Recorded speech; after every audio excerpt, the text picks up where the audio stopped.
J'ai réduit mon cholestérol de 12% avec Becel Proactif. Vous voulez savoir comment?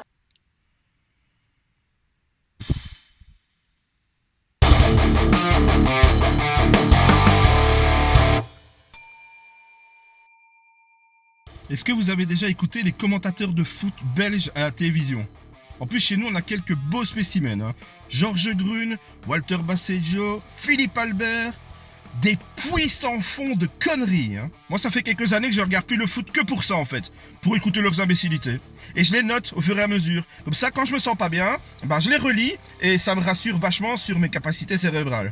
Je vais vous donner quelques exemples, vous allez voir. On va commencer avec Georges Grune, justement, qui nous dit un jour « Anderlecht doit attaquer et advienne ce qu'il advienne ».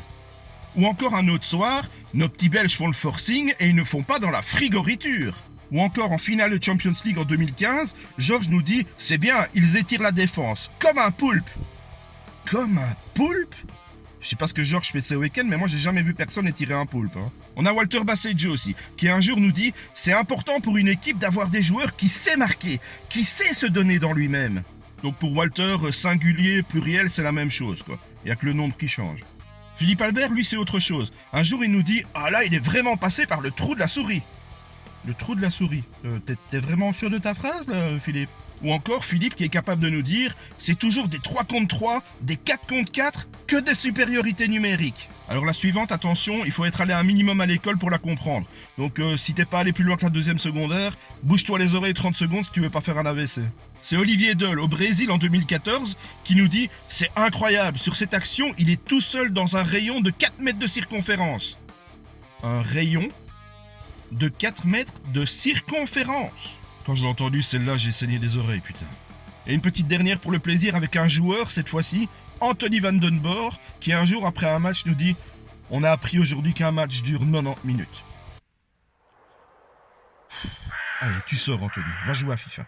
Et attention parce que chez nos voisins c'est pareil, En France ils ont les mêmes abrutis, Christian Jean-Pierre, en France, qui un jour nous dit « Ce petit Philippe-là m'est malin comme un camion de singe ». Donc toi t'inventes des expressions en fait. Il n'y en a pas assez dans la langue française et il faut que t'improvises, quoi. Et attention là, on va monter d'un cran avec Xavier Gravelaine qui nous dit « Il y a toujours un pied ghanéen pour empêcher les Allemands de trouver la solution finale ». Allez, on tape allemand et solution finale dans la même phrase, sans tortiller du fion et on croit que ça va passer crème. Et le regretté Thierry Roland, qui un jour pendant un match nous dit « Il a été fauché comme un lapin en plein vol ». Je sais pas dans quel patelin il chassait Thierry, mais c'était Jurassic Park chez lui. Sans oublier évidemment le très imparfait du subjonctif Franck Ribéry.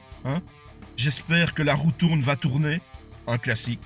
Et ailleurs, tout pareil. En Allemagne, Franz Beckenbauer. Il n'y a qu'une seule solution, gagner, perdre ou faire match nul. Ou même aux Pays-Bas, avec Ruud Gullit. On a dominé 99% du temps.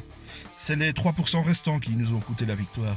En tout cas, si on organisait un championnat d'Europe de la connerie sur et en dehors du terrain, je crois qu'on aura encore droit à quelques grands face-à-face. Allez, salut.